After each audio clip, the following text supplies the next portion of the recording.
Di banyak tempat, sore adalah waktu untuk pulang. Di kampung nelayan ini, sore justru menjadi awal perjalanan.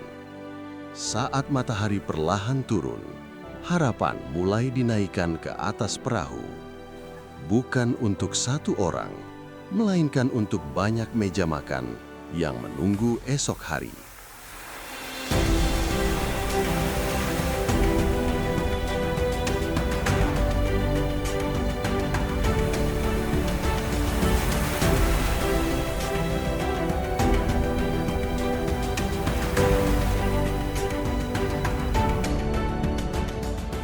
Mereka melaut bukan tanpa perhitungan.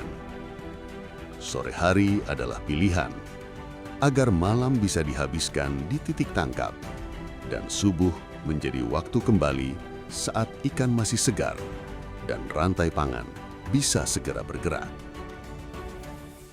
Karena kalau sore hari, kan ikan target kami itu ikan tude, atau biasa dong bilang di Manado itu oci.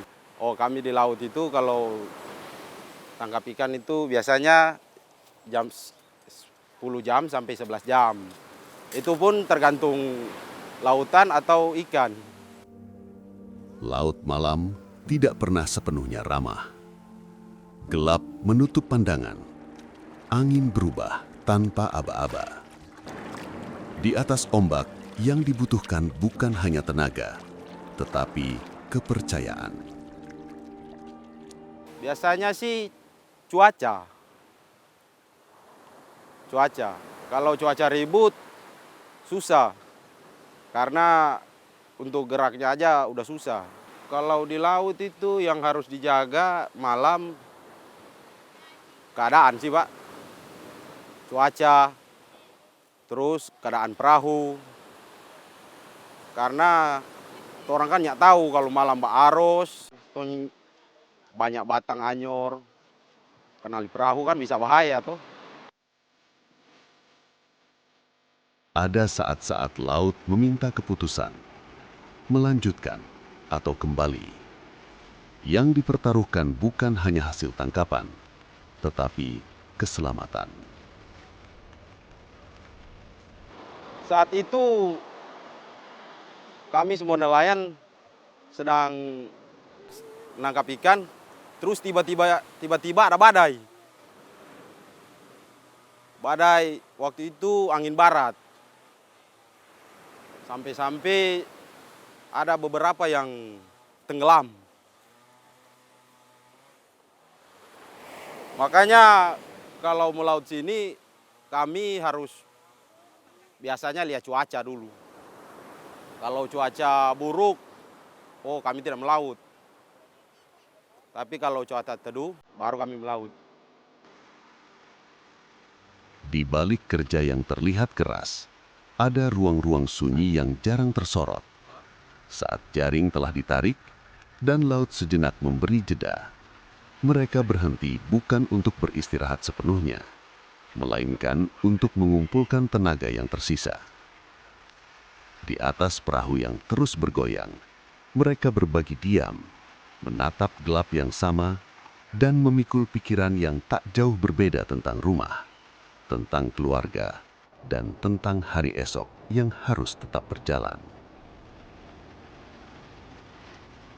Biasanya kalau melaut terus tiba-tiba balik, meskipun tidak dapat ikan, ya harus pasrah. Karena orang kan juga manusia. Tuh boleh dapat tahu tuh bagaimana ini keadaan laut, terus cuaca ini bagaimana.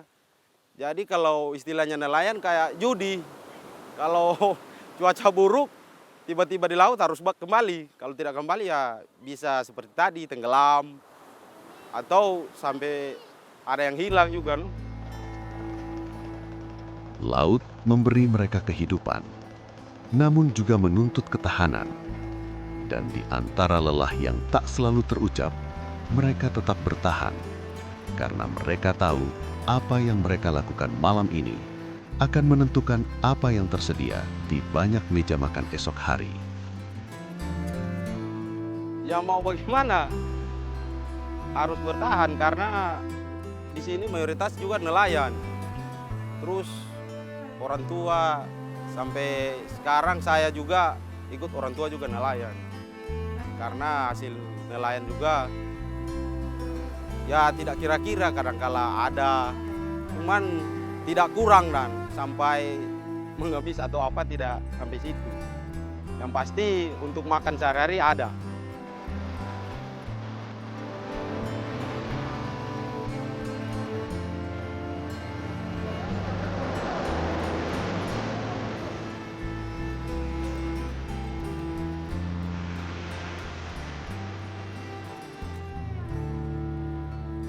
Saat fajar menyingsing, perjalanan semalam mulai menampakkan hasilnya. Ikan diturunkan, ditimbang, dan segera bergerak. Disinilah pangan mengambil bentuk nyata, segar, dan siap menghidupi. Sangat penting bagi masyarakat tentang nelayan Batu Putih, khususnya masyarakat Batu Putih sini semua tergantung dari pencarian di laut. Jadi peran nelayan sangat-sangat dibutuhkan di Batu Putih. Ketersediaan pangan di Batu Putih sangat bergantung terhadap nelayan-nelayan yang ada. Dampak bagi Batu Putih sini apabila nelayan tidak melaut, salah satu perekonomian di sini sepertinya agak terputus. Contohnya transportasi angkutan di sini sering mengeluh dengan pendapatan sehari-hari karena tidak ada penumpang. Begitu juga warung, penghasilan kurang. Itu dampak yang paling sangat terasa apabila nelayan tidak melaut. Kalau rantai pasok ikan di Batu Putih sangat-sangat baik. Karena di Batu Putih juga sudah banyak pengumpul-pengumpul ikan yang dibeli lewat nelayan di sini terus dibawa ke Manado dan ke Bitung ke perusahaan-perusahaan ikan. Ketersediaan pangan tidak lahir dari kebetulan. Ia menempuh perjalanan panjang dari laut yang gelap menuju darat yang mulai hidup. Di tangan para nelayan, hasil laut dijaga agar tetap segar, agar tetap layak, hingga akhirnya sampai ke banyak tempat, pasar, dapur, dan usaha kecil yang menggantungkan hidupnya pada hasil tangkapan mereka.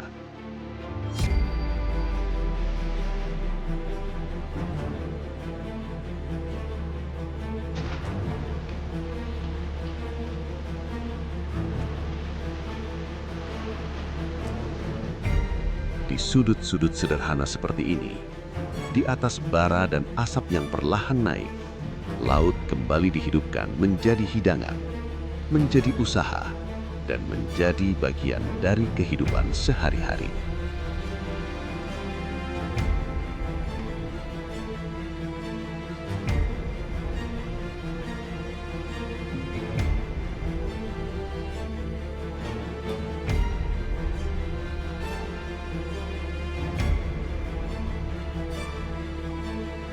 Di kampung nelayan ini, harapan tidak berhenti saat perahu bersandar. Ia terus berjalan dari tangan ke tangan hingga sampai ke meja makan kita. Dan di punggung ombak itulah pangan dan masa depan dititipkan.